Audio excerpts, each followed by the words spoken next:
ओम श्री गणेशाय नमः। श्री शिव महापुराणे चतुर्थ्या कोटि रुद्र संहितायां अथ चत्वारिंशोऽध्याय। हिंदी अनुवाद। ऋषियों ने कहा, हे सूजी, आपके वचनों को सुनकर हमें आनंद मिला। आप उसी व्रत को विस्तार से कहिए। हे सूजी, सबसे पहले ये व्रत किसने किया और अज्ञानता से करने पर भी इसका क्या फल मिला?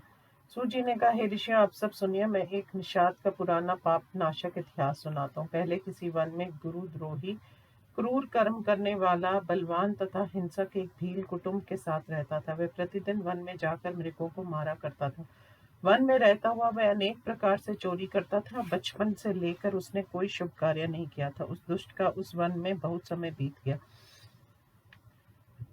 किसी समय शिवरात्रि पर्व आ गया। वह बहुत बड़ा जंगली दुष्ट इसके महत्व को नहीं जानता था। उस दिन उसके भूखे माता पिता स्त्री ने उसे कहा, हे वनेचर, हमें कुछ खाने को दो। ऐसा कहने पर वह भी धनुष लेकर शीघ्र मृगों का वध करने के लिए वन में घूमने लगा। संयोगवश आज उसने कोई प्राणी नहीं देखा। तब तक सूर्य अस्त हो गया। ये दुखी हुआ, क्या करना चाहिए, कहाँ जाना चाहिए? मुझे आज कुछ नहीं मिला। माता पिता तथा बच्चों का आज क्या होगा? मेरी स्त्री की कुछ संतान होने वाली है, उसका भी क्या होगा?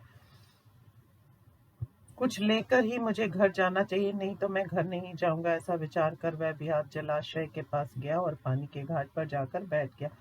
अवश्य ही यहाँ कोई प्राणी आएगा, उसे मारकर सफल मनोरथ हो घर जाऊंगा। ऐसा सोचकर पात्र में जल लेकर एक बेल के पेड़ पर वह भील चढ़ गया। अब कब कोई प्राणी आएगा, कब मैं उसे मारूं, ऐसा वह भूखा प्यासा सोचता रहा। उस रात के पहले पहर में एक प्यासी मृगी हाँफती हुई चकित होकर वहां आई। हे विष्णु जी, उसे देखकर प्रसन्न होकर उसे मारने के लिए उसने धनुष पर बाण चढ़ाया। ऐसा करते ही उसके पास में रखा हुआ जल बेलपत्र के साथ नीचे शिवलिंग पर गिरा। इससे उसके पहले पैर की शिव पूजा हो गई और उसकी महिमा से उसके पाप नष्ट हो गए। उसके जल गिरने के शब्द को सुनकर वह हिरनी उस व्याग को देखकर व्याकुल होकर कहने लगी। मृगी ने कहा, हे व्याग, तू क्या करना चाहता है? मेरे सामने सत्य कह। हिरनी की इस बात को सुनकर व्याग ने कहा, मेरा परिवार भूखा है, मैं तुझे मारकर उन्हें तृप्त करूंगा। उस दुष्ट व्याग के कठोर वचनों को सुनकर मैं क्या करूं, कहाँ जाऊं, कौन सा उपाय करूं? ये सोचकर मृगी ने कहा, अनर्थकारी, यदि मेरे माँ से तुझे सुख है तो मैं धन्य हूँ। मुझे तो बहुत पुण्य मिलेगा। उपकार करने वाले को जो पुण्य मिलता है उसका वर्णन सैकड़ों वर्षों में नहीं किया जा सकता।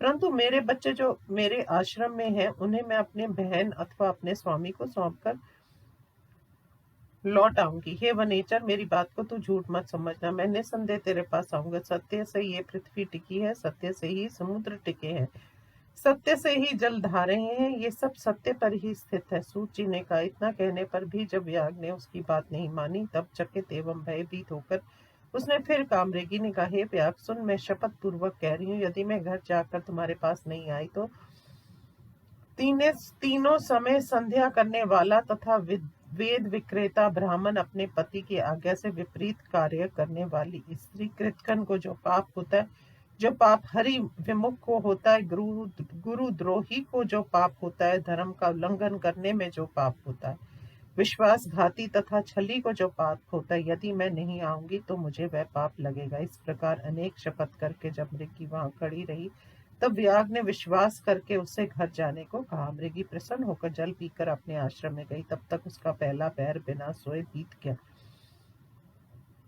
उस मृगी की बहन उत्कंठित हो उसे ढूंढती हुई जल पीने के लिए वहां आई। उसे देखकर उस भील ने बाण को खींचा तो पहले की भांति जल और बेलपत्र शिवजी के ऊपर गिरे। इसमें महादेव शिवजी की दूसरी पैर की सुखद पूजा अनायास हो गई। उसे देखकर मृगी ने कहा, वनेचर, ये क्या कर रहा है? उसने पहले की भांति कहा। उसे सुनकर मृगी ने कहा, हे व्याग, सुनो, मैं धन्य हूँ। इस अनित्य शरीर से यदि किसी का उपकार हो जाए तो उसका जीवन सफल हो जाता है, परंतु मेरे छोटे छोटे बालक घर पर हैं, उन्हें अपने पति को सौंपकर मैं पुनः आ जाऊंगी। व्याग ने कहा, मैं तुम्हारी बात को नहीं मानता। तुम मुझे निस्संदेह मारते हो।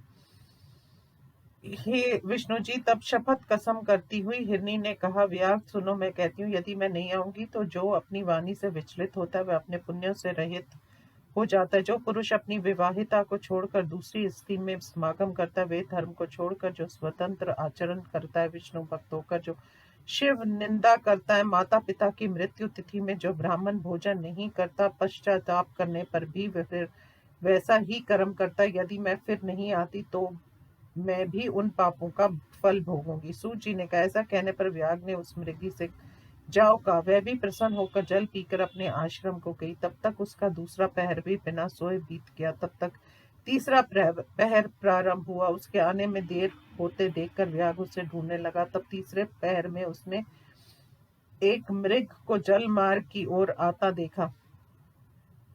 उस हृष्ट पुष्ट मृग को देखकर धनुष में बाण चढ़ाकर उसे मारने के लिए तैयार हुआ। हे विष्णु जी, बाण चढ़ाते हुए उसके हाथ से कुछ जल तथा बेल के पत्ते शिवजी पर भाग्यवश गिरे। इससे उसका रात में तीसरे पैर का शिव पूजन हुआ। शिव ने उस पर अपनी दयालुता दिखलाई। उस शब्द को सुनकर मृग ने कहा, ये क्या कर रहा है? तब व्याग ने कहा, मैं परिवार का पालन पोषण के लिए तुझे मारता हूँ। व्याग की बात को सुनकर प्रसन्नचित्त हो शीघ्र ही उस व्याग को ये वचन कहा। हिरण ने कहा, मैं धन्य हूँ, मोटा ताजा हूँ, मुझसे आज आपकी तृप्ति होगी। जिसका शरीर उपकार में नहीं आया उसका जीवन व्यर्थ गया। जो समर्थ हुए उपकार नहीं करता उसका समर्थ होना व्यर्थ है, वह नरकगामी होता है। परंतु मैं अपने बालकों को उनकी माता को सौंपकर उन्हें आश्वस्त करके पुनः आ जाऊंगा। ऐसा कहने पर वह व्याग मन ही मन आश्चर्य करने लगा। थोड़े में शुद्ध मन वाले पाप रहे तो उस व्याग ने कहा, जो जो यहाँ आए वे सब तुम्हारी भांति कहकर चले गए। वे ठग अभी तक नहीं लौटे। हे मृग, तू भी मुझे संकट में डालकर जा रहा, मेरा जीवन कैसे चलेगा? मृग ने कहा, हे व्याग सुन, मैं झूठ नहीं बोलता। सत्य से ही संपूर्ण ब्रह्मांड और चराचर स्थिर है।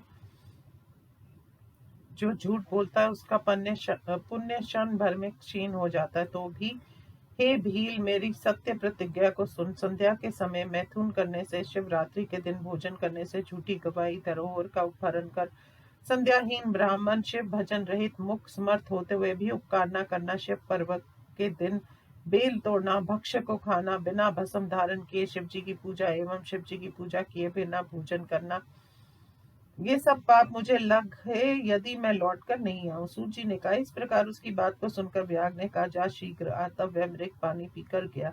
वे सब अपने आश्रम में प्रण किए हुए सब समाचार सुनाकर परस्पर मिले। सत्य पाश में बंद कर उन्होंने निश्चय किया कि वहां जाना है। वे बच्चों को आश्वस्त कर वहां जाने के लिए तत्पर हुए। बड़ी मृगी ने अपनी पति से कहा, हे मृग, तुम्हारे बिना बालक यहाँ कैसे रहेंगे? हे स्वामी, पहले तो मैंने प्रतिज्ञा किया, पहले मुझे जाना चाहिए, आप दोनों यहाँ रहिए। ऐसे उसकी बात को सुनकर छोटी मृगी ने कहा, मैं तुम्हारी सेविका हूँ, आज मैं जाती हूँ, तुम यहाँ रहो। ये सुनकर मृग ने कहा, वहां मैं जाऊंगा, तुम दोनों यहाँ रहो। बच्चों की रक्षा पाता से ही होती है। स्वामी के इस वचन को सुनकर धर्म के अनुसार उन्होंने नहीं माना। प्रेम से उसने कहा, वैद्य व पूर्ण जीवन को धिक्कार। पड़ोसियों को बच्चे सौंप कर वे तीनों ही वहां गए जहां वह व्याग था। वे सब बच्चे भी उन्हें देखकर पीछे से ये सोचकर आ गए कि जो गति इनकी होगी वह हमारी होगी। उन्हें देख व्याग प्रसन्न हुआ और उसने ज्यों ही धनुष में बाण चढ़ाया त्यों ही जल और बेल के पत्ते शिवजी के ऊपर गए। उससे चौथे पैर की शिव पूजा हो गई। तब उसके पाप क्षण भर में नष्ट हो गए। मृगी तथा मृग ने कहा, हे व्याग, कृपा करके हमारी देह को सार्थक करो। इस प्रकार उनके वचनों को सुनकर व्याग आश्चर्यचकित हो गया। शिवजी की पूजा के प्रभाव से उसे दुर्लभ ज्ञान मिल गया। ये ज्ञानहीन मृग धन्य है जो अपने शरीर से ही परोपकार करने में तत्पर है। मनुष्य का जन्म पाकर मैंने आज तक क्या किया?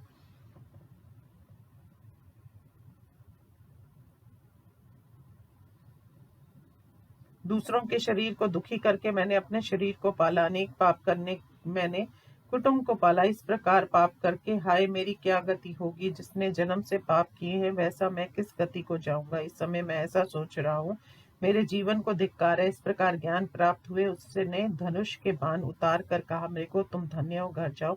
उसके ऐसा कहने पर शिवजी ने प्रसन्न होकर उसकी पूजा को स्वीकार कर उसने उसे अपना स्वरूप दिखलाया। उसे स्पर्श करके शिवजी ने व्याग से प्रेम से कहा, हे भील, वर मांग, मैं तेरे इस व्रत से प्रसन्न हूँ। वह व्याग भी शिवजी के रूप को देखकर तत्क्षण मुक्त हो गया और मुझे सब कुछ मिल गया कहता हुआ शिवजी के चरणों में गिरा। शिवजी ने भी प्रसन्न होकर उसे गुहु नाम से संबोधित कर तथा कृपा दृष्टि से देखकर अलौकिक वर दिए। शिवजी ने कहा, हे व्याग, सुनो, तुम इच्छित सुखों को भोगकर श्रृंगवेरपुर की राजधानी में जाकर निवास करो। तेरी अविनाशी वंश वृद्धि होगी। देवता भी उसकी प्रशंसा करेंगे। हे व्याग, तेरे घर, आश्रम, श्री राम आएंगे, तुम्हारे साथ मित्रता करेंगे, क्योंकि मेरे भक्तों के साथ वे प्रेम करते हैं। मेरी सेवा में तत्पर रहने से तुम दुर्लभ मुक्ति पाओगे।